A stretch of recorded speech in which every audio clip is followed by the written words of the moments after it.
ഇന്നത്തെ ക്ലാസ്സിൽ നമ്മൾ പഠിക്കാനായിട്ട് പോകുന്നത് ഹാർമോണിക് മീൻ ആണ്. ഹാർമോണിക് മീൻ എന്ന് പറയുന്നത് ഒരു ടൈപ്പ് ഓഫ് മീനാണ്. നമ്മൾ കൂടുതൽ യൂസ് ചെയ്യുന്നത് ആവറേജ് സ്പീഡ് ഒക്കെ കണ്ടുപിടിക്കാനായിട്ട് ആണ്. അപ്പോൾ എങ്ങനെയാണ് ഓരോ കേസിലും ഹാർമോണിക് മീൻ കണ്ടുപിടിക്കുന്നതെന്ന് നോക്കാം. ആദ്യമായിട്ട് ഇൻഡിവിജ്വൽ ഒബ്സർവേഷൻ. അപ്പം ഈ ക്വസ്റ്റ്യൻസ് നോക്കുക. നമുക്ക് കുറേ വാല്യൂസ് തന്നിട്ടുണ്ട്. ഇവിടെ ഹാർമോണിക് മീൻ ആണ് കാൽക്കുലേറ്റ് ചെയ്യേണ്ടത്. ഹാർമോണിക് മീൻ കാൽക്കുലേറ്റ് ചെയ്യാനായിട്ട് നമ്മൾ ആദ്യം ഓരോ ഒബ്സർവേഷൻ്റെയും റെസിപ്രോക്കൽസ് കണ്ടുപിടിക്കും. ആ റെസിപ്രോക്കൽസിൻ്റെ ആവറേജിൻ്റെ റെസിപ്രോക്കലിനെയാണ് നമ്മൾ ഹാർമോണിക് മീൻ എന്ന് പറയുന്നത്. അതായത് harmonic mean is equal to n divided by sigma 1/x.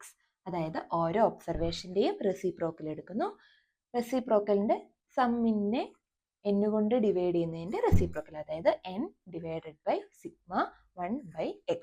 അപ്പം ഓരോ എക്സിനും കറസ്പോണ്ടിങ് ആയിട്ട് 1/xകൾ നമ്മൾ ആദ്യം കാൽക്കുലേറ്റ് ചെയ്യണം. അപ്പോൾ എക്സിൻ്റെ വാല്യൂസ് എന്താണ് ഇവിടെ? 5, 6, 7, 8. ഓരോ എക്സിനും കറസ്പോണ്ടിങ് ആയിട്ട് 1/x കാൽക്കുലേറ്റ് ചെയ്യുക. അതായത് 1/5, 1/6, 1/7, 1/8. 1/5 കാൽക്കുലേറ്റ് ചെയ്യുമ്പോൾ 0.2 എന്നാണ് കിട്ടുന്നത്. 1/6 കാൽക്കുലേറ്റ് ചെയ്യുമ്പോൾ 0.16 എന്നാണ് കിട്ടുന്നത്. ഇനി 1/7 കാൽക്കുലേറ്റ് ചെയ്യുമ്പോൾ 0.14 എന്നാണ് കിട്ടുന്നത്. അടുത്തത് 1/8 കാൽക്കുലേറ്റ് ചെയ്യുമ്പോൾ 0.125 എന്ന് കിട്ടും. ഇനി നമുക്ക് എന്താ വേണ്ടത്? എന്നിൻ്റെ വാല്യൂയും വേണം, 1/xൻ്റെ ടോട്ടലും വേണം. 1/xകൾ ടോട്ടൽ ചെയ്യുമ്പോൾ 0.625 എന്ന് കിട്ടുന്നു. എന്നിൻ്റെ വാല്യൂ എത്രയാണ് ഇവിടെ? 4 ആണ്. നമുക്ക് ഹാർമോണിക് മീൻ കാൽക്കുലേറ്റ് ചെയ്യാം. Harmonic mean is equal to 4 divided by sigma 1/x 0.625.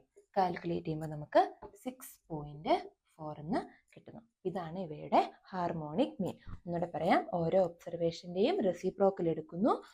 എന്നിനെ ആ റെസിപ്രോക്കലിൻ്റെ സമ്മ കൊണ്ട് ഡിവൈഡ് ചെയ്യുന്നതാണ് ഹാർമോണിക് മീൻ എന്ന് പറയുന്നത്. അടുത്തായിട്ട് ഡിസ്ക്രീറ്റ് സീരീസിൽ എങ്ങനെയാണ് ഹാർമോണിക് മീൻ കാൽക്കുലേറ്റ് ചെയ്യുന്നതെന്ന് നോക്കാം. ഇവിടെ നമുക്ക് എക്സിൻ്റെ വാല്യൂവും എഫിൻ്റെ വാല്യൂവും തന്നിട്ടുണ്ട്. ഇവിടെ ഹാർമോണിക് മീൻ നമ്മൾ കാൽക്കുലേറ്റ് ചെയ്യുന്നത് n divided by sigma f/x ഈ ഫോർമുല ഉപയോഗിച്ചിട്ടാണ്. n എന്ന് പറയുന്നത് ഇവിടെ ഫ്രീക്വൻസിയുടെ ടോട്ടലാണ്. എന്നിനെ സിഗ്മ f/x കൊണ്ട് ഡിവൈഡ് ചെയ്യണം. അപ്പോൾ ആദ്യം നമ്മൾ എന്ത് കണ്ടുപിടിക്കണം? f/xകൾ കാൽക്കുലേറ്റ് ചെയ്യുക. എഫിനെ എക്സ് കൊണ്ട് ഡിവൈഡ് ചെയ്ത് വാല്യൂസ് കണ്ടുപിടിക്കുക. അതിൻ്റെ ടോട്ടലും കാൽക്കുലേറ്റ് ചെയ്യുക. ഓരോ എഫിനെ നമ്മൾ എക്സ് കൊണ്ട് ഡിവൈഡ് ചെയ്തു.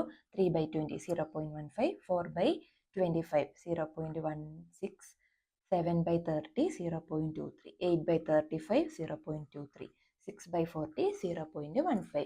f/xകളുടെ ടോട്ടൽ 0.92. ഇനി n കിട്ടാനായിട്ട് ഫ്രീക്വൻസിയുടെ ടോട്ടൽ എടുത്തു 28. ഇനി നമുക്ക് ഹാർമോണിക് മീൻ കാൽക്കുലേറ്റ് ചെയ്യാം. ഹാർമോണിക് മീനിൻ്റെ ഫോർമുല n/സിഗ്മ f/x. എന്നിൻ്റെ വാല്യൂ 28, സിഗ്മ f/x 0.92.